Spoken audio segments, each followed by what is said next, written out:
ആകാശഗംഗയുടെ എല്ലാ പ്രിയപ്പെട്ട പ്രേക്ഷകർക്കും നമസ്കാരം. കൊലവർഷം 1202 നമ്മൾ കടക്കുകയാണ്. ഈ പുതിയ വർഷത്തിൽ ഗ്രഹങ്ങളുടെ വലിയ മാറ്റങ്ങളൊക്കെയാണ് വരാൻ പോകുന്നത്. വ്യാഴം, ശനി, രാഹു, കേതു തുടങ്ങിയ പ്രധാന ഗ്രഹങ്ങളെല്ലാം തന്നെ ഈ വർഷം രാശി മാറുന്നുമുണ്ട്. ഈ ഗ്രഹമാറ്റങ്ങൾ ചന്ദ്രൻ്റെ ഉച്ചരാശിയായ ഇടവക്കൂറിലെ രോഹിണി നക്ഷത്രക്കാരുടെ ജീവിതത്തിൽ എന്തുതരം മാറ്റങ്ങളാണ് വരുത്താൻ പോകുന്നത്? നിങ്ങളുടെ തൊഴിലെങ്ങനെ പോകും? ബിസിനസ് എങ്ങനെ പോകും?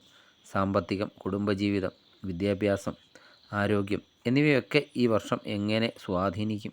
എന്തൊക്കെ കാര്യങ്ങളാണ് നിങ്ങൾ ശ്രദ്ധിക്കേണ്ടത്? ഇതിനെല്ലാം കൃത്യമായ മറുപടിയും ദോഷങ്ങളൊക്കെ അകറ്റാനുള്ള ലളിതമായ പരിഹാരങ്ങളുമായാണ് ഇന്ന് നമ്മൾ ഈ വീഡിയോയിലൂടെ പങ്കുവയ്ക്കുന്നത്. വീഡിയോ പൂർണ്ണമായും കാണാൻ ശ്രമിക്കുക. ആദ്യം നമുക്ക് ഈ വർഷത്തെ പ്രധാന ഗ്രഹസ്ഥിതി ഒന്ന് പരിശോധിക്കാം. 2026 ഒക്ടോബർ 31 വരെ വ്യാഴം നിങ്ങളുടെ 3-ാം ഭാവമായ കർക്കിടകത്തിലാണ്. തുടർന്ന് 2027 ജനുവരി 24 വരെ 4-ാം ഭാവമായ ചിങ്ങത്തിലും, അതിനുശേഷം വീണ്ടും ജൂൺ 25 വരെ കർക്കിടകത്തിലേക്കും വരുന്നുണ്ട്. ജൂണിന് ശേഷം വീണ്ടും അത് ചിങ്ങത്തിലേക്കും രാശി മാറുന്നു. 2027 ജൂൺ മാസം വരെ ശനി നിങ്ങളുടെ 11-ാം ഭാവമായ മീനത്തിലാണ്. അതിനുശേഷം 12-ാം ഭാവമായ മേടത്തിലേക്ക് ഏഴരശനിയുടെ തുടക്കമാണ് മാറുന്നുമുണ്ട്. 2026 ഡിസംബർ 5 രാഹു നിങ്ങളുടെ 10-ാം ഭാവമായ കുംഭത്തിൽ നിന്ന് 9-ാം ഭാവമായ മകരത്തിലേക്കും കേതു 3-ാം ഭാവമായ കർക്കിടകത്തിലേക്കും രാശി മാറുന്നുണ്ട്. ഈ ഒരു സങ്കീർണമായ ഗ്രഹസ്ഥിതി രോഹിണി നക്ഷത്രക്കാർക്ക് വലിയ ചില അനുഭവ പാഠങ്ങളും ഒപ്പം വലിയ നേട്ടങ്ങളും ഒക്കെ നൽകുന്ന ഒന്നാണ്. അത് എങ്ങനെയെന്ന് നമുക്ക് വിശദമായിട്ട് ഒന്ന് പരിശോധിക്കാം. ആദ്യം തന്നെ നമുക്ക് തൊഴിൽ, ബിസിനസ് മേഖല പരിശോധിക്കാം.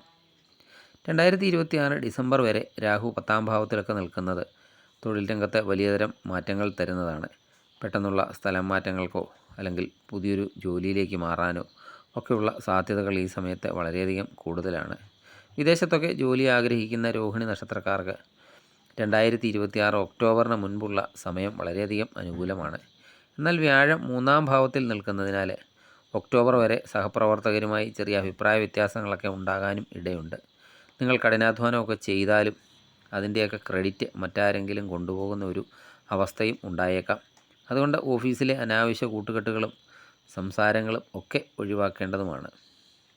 ബിസിനസ് രംഗത്തുള്ളവർക്ക് 2027 ജൂൺ വരെയുള്ള സമയം വളരെയധികം മികച്ചതാണ്. അതിന് കാരണം ലാഭസ്ഥാനത്ത് ശനി തുടരുന്നതിനാൽ ബിസിനസ്സിൽ നിന്ന് നല്ല ലാഭമൊക്കെ ഉണ്ടാക്കാൻ സാധിക്കും. പഴയ കുടിശ്ശികകളൊക്കെ പിരിഞ്ഞു കിട്ടുന്നതാണ്.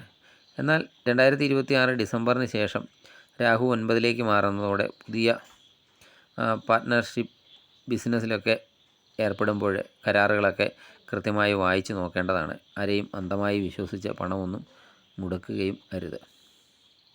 ഇനി സാമ്പത്തിക കാര്യം എങ്ങനെയുണ്ടെന്ന് നോക്കാം. രോഹിണി നക്ഷത്രക്കാർക്ക് ഈ വർഷം സാമ്പത്തികമായൊരു മിശ്രഫലമാണ്. 2027 വരെ ശനി 11-ൽ നിൽക്കുന്നതുകൊണ്ട് വരുമാനത്തിന് വലിയ മുട്ടൊന്നും ഉണ്ടാകില്ല. ഒന്നിലധികം വഴികളിൽ നിന്ന് പണം വരാനുള്ള അവസരങ്ങളൊക്കെ ഉണ്ടാകുന്നതുമാണ്. പക്ഷേ വ്യാഴത്തിൻ്റെ ഈ രാശിമാറ്റങ്ങളൊക്കെ അനുസരിച്ച് ചിലവുകളൊക്കെ വർദ്ധിക്കുന്നതാണ്. പ്രത്യേകിച്ച് ഭൂമി വാങ്ങാനോ അല്ലെങ്കിൽ വീടൊക്കെ പുതുക്കി പണിയാനോ ഒക്കെ വലിയ തുകകളൊക്കെ ചിലവഴിക്കേണ്ടതായി വരാം. 2027 ജനുവരി മുതൽ ജൂൺ വരെയുള്ള കാലയളവിൽ അനാവശ്യ ആഡംബരങ്ങൾക്കായി പണമൊക്കെ ചിലവഴിക്കുന്നത് നിയന്ത്രിക്കണം. ചിട്ടി, ലോൺ എന്നിവയിലൂടെയൊക്കെ പണം കൈകാര്യം ചെയ്യുമ്പോൾ കൃത്യതയും പാലിക്കേണ്ടതാണ്. ജൂണിന് ശേഷം ശനി 12-ലേക്കൊക്കെ കടക്കുന്നതിനാൽ അതിന് മുൻപ് തന്നെ കുറച്ച് പണമൊക്കെ സമ്പാദ്യമാക്കി മാറ്റിവെക്കാൻ രോഹിണി നക്ഷത്രക്കാർ ശ്രദ്ധിക്കേണ്ടതും ആണ്. ഇനി രോഹിണി നക്ഷത്രക്കാരുടെ കുടുംബജീവിതത്തിലേക്ക് വന്നാൽ കുടുംബജീവിതത്തിൽ രോഹിണി നക്ഷത്രക്കാർക്ക് ഈ വർഷം വിട്ടുവീഴ്ചകളൊക്കെ ആവശ്യമായി വരുന്നതാണ്. വ്യാഴത്തിൻ്റെ 3-ാം ഭാവത്തിലെ സഞ്ചാരം സഹോദരങ്ങളുമായിട്ടൊക്കെ ചെറിയ അകൽച്ചയ്ക്കൊക്കെ കാരണമായേക്കാം. 2026 ഒക്ടോബറിന് ശേഷം വ്യാഴം 4-ാം ഭാവത്തിലേക്കൊക്കെ വരുമ്പോൾ കുടുംബത്തിൽ സമാധാനവും സന്തോഷവും ഒക്കെ തിരിച്ചെത്തുന്നതാണ്. അമ്മയുടെയൊക്കെ ആരോഗ്യകാര്യത്തിൽ ഈ വർഷം പ്രത്യേക ഒരു ശ്രദ്ധ വേണം. വിവാഹമൊക്കെ ആലോചിക്കുന്ന ചെറുപ്പക്കാർക്ക് 2027 ജനുവരിക്ക് ശേഷമുള്ള സമയം കൂടുതൽ അനുകൂലമായിട്ടൊക്കെ വരുന്നതാണ്. പ്രണയബന്ധങ്ങളിലൊക്കെ ഏർപ്പെട്ടിരിക്കുന്നവർ അനാവശ്യമായ സംശയങ്ങളൊക്കെ ഒഴിവാക്കേണ്ടതാണ്.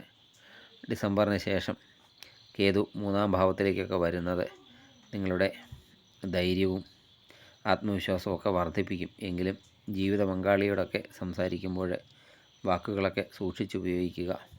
അല്ലാത്ത പക്ഷം ചെറിയ കാര്യങ്ങൾ വലിയ വാദപ്രതിവാദത്തിലേക്കൊക്കെ കടക്കാനും സാധ്യതയുണ്ട്. ഇനി പഠിക്കുന്ന വിദ്യാർത്ഥികളുടെ കാര്യം എങ്ങനെ ഉണ്ടാകും എന്ന് നോക്കാം. രോഹിണി നക്ഷത്രത്തിലെ വിദ്യാർത്ഥികൾക്ക് പഠനത്തിൽ കൂടുതൽ ശ്രദ്ധയൊക്കെ കേന്ദ്രീകരിക്കേണ്ടതായി വരുന്നതാണ്. തുടക്കത്തിൽ ചെറിയ മടിയൊക്കെ തോന്നുമെങ്കിലും ഒക്ടോബറിനൊക്കെ ശേഷം വ്യാഴത്തിൻ്റെ 4-ാം ഭാവത്തിലെ സ്ഥിതി വിജ്ഞാനവും ഉണർവും ഒക്കെ നൽകുന്നതാണ്. മത്സര പരീക്ഷകൾക്കൊക്കെ തയ്യാറെടുക്കുന്നവർക്ക് കഠിനാധ്വാനമൊക്കെ ചെയ്യുന്നത് വഴി വിജയം കൈവരിക്കാൻ സാധിക്കുന്നതാണ്.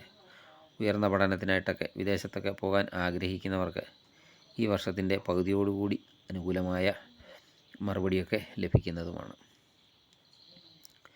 ഇനി രോഹിണി നക്ഷത്രക്കാരുടെ ആരോഗ്യം എങ്ങനെയുണ്ടെന്ന് നോക്കാം. ആരോഗ്യത്തിൻ്റെ കാര്യത്തിൽ രോഹിണി നക്ഷത്രക്കാർ ഈ വർഷം അല്പം ജാഗ്രത പാലിക്കണം. വലിയ രോഗഭയങ്ങളൊന്നും ഇല്ലെങ്കിലും ദഹന സംബന്ധമായ പ്രശ്നങ്ങളെ, അതുപോലെ അസ്ഥി സംബന്ധമായ പ്രശ്നങ്ങളെ, അസ്ഥി സംബന്ധമായ വേദനകളെ, എന്തെങ്കിലും തരത്തിലുള്ള അലർജികളെ, ഇതൊക്കെ ചിലപ്പോൾ നിങ്ങളെ ബുദ്ധിമുട്ടിച്ചേക്കാം. 2027 ജൂണിന് ശേഷം ശനി 12-ാം ഭാവത്തിലേക്ക് മാറും. അതിനാൽ ആ സമയത്ത് ഉറക്കക്കുറവും മാനസിക സമ്മർദ്ദവും ഒക്കെ ഉണ്ടാകാനും സാധ്യതയുണ്ട്. കൃത്യമായ ഭക്ഷണ രീതിയും വ്യായാമവും ഒക്കെ ശീലമാക്കേണ്ടതാണ്. അതുപോലെ ഈ വണ്ടിയൊക്കെ ഓടിക്കുന്നവരാണെങ്കിൽ രാത്രികാലത്തുള്ള ദൂരയാത്രകളൊക്കെ പരമാവധി ഒഴിവാക്കുന്നതും നന്നായിരിക്കും. ഇനി വരുന്ന കൊല്ലവർഷത്തിൽ ഉണ്ടാകാൻ സാധ്യതയുള്ള എന്തെങ്കിലും ദോഷങ്ങളൊക്കെ ഉണ്ടാകാൻ സാധ്യതയുണ്ടെങ്കിൽ അതിൻ്റെ ദോഷങ്ങളുടെ തീവ്രതയൊക്കെ കുറയ്ക്കാനും നേട്ടങ്ങളൊക്കെ വർദ്ധിപ്പിക്കാനും രോഹിണി നക്ഷത്രക്കാർ ചെയ്യേണ്ട ലളിതമായ പരിഹാരങ്ങൾ എന്തെല്ലാമെന്ന് നോക്കാം. രോഹിണി നക്ഷത്രത്തിൻ്റെ അധിപൻ ചന്ദ്രനാണ്.